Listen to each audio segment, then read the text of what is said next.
Dans Excel Web App, vous pouvez utiliser les tableaux croisés dynamiques que vous avez déjà réalisés. Vous verrez qu'à l'aide des différents outils proposés par l'application, vous pourrez décider de trier vos données ou encore n'afficher qu'une partie des données selon des critères de filtre. Pour commencer, j'ai donc ici une feuille qui regroupe toutes les commandes de mon entreprise. Je désire réorganiser les données différemment pour les analyser. J'ai donc créé un tableau croisé dynamique sur la première feuille. Ici, mes commandes sont classées par date. J'ai donc toutes les dates de mes commandes et à droite, la catégorie de la commande et le total des achats pour la commande passée. Pour organiser différemment ces données, je désire avoir la date d'achat la plus récente vers la plus ancienne. J'effectue donc un tri par rapport aux étiquettes de ligne. Il me suffit de cliquer sur le menu déroulant et j'ai effectivement la possibilité de trier par ordre croissant ou par ordre décroissant. Je choisis donc ici décroissant, ce qui me permet d'avoir la date la plus récente, le 26 juin, et si j'utilise la barre de défilement, je vais avoir une date et ici j'avais volontairement placé 1900 pour vous montrer que le tri a bien été appliqué.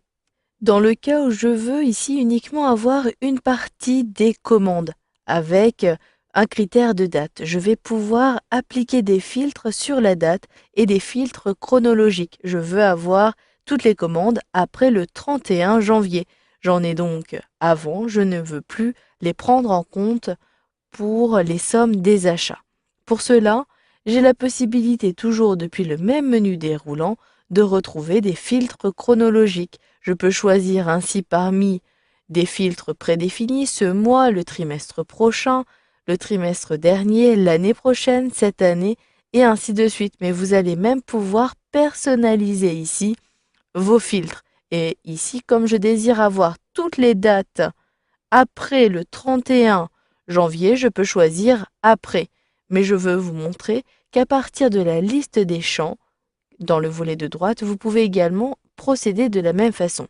Je ferme volontairement ce volet et si je clique droit, je peux l'afficher à nouveau depuis le menu contextuel. Au niveau de la date de commande, cliquez sur le menu déroulant. Vous retrouverez tous les filtres et les filtres que je viens de vous montrer.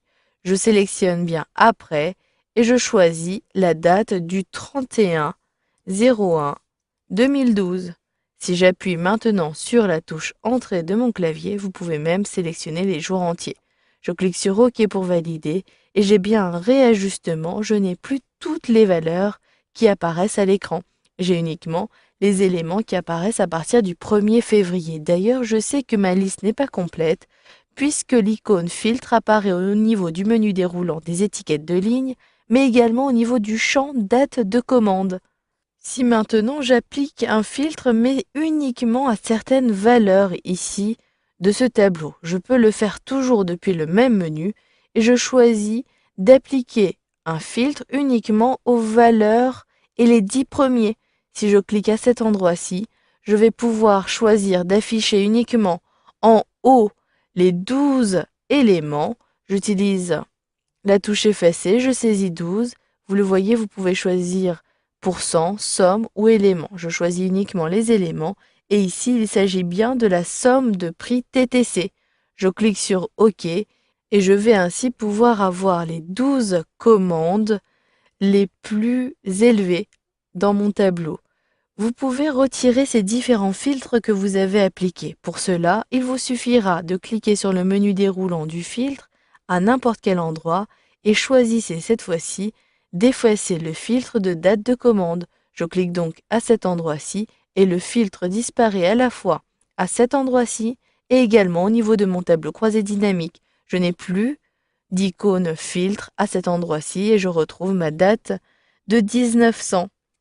Voilà, vous avez donc vu dans cette formation comment trier et filtrer un tableau croisé dynamique avec Excel Web App.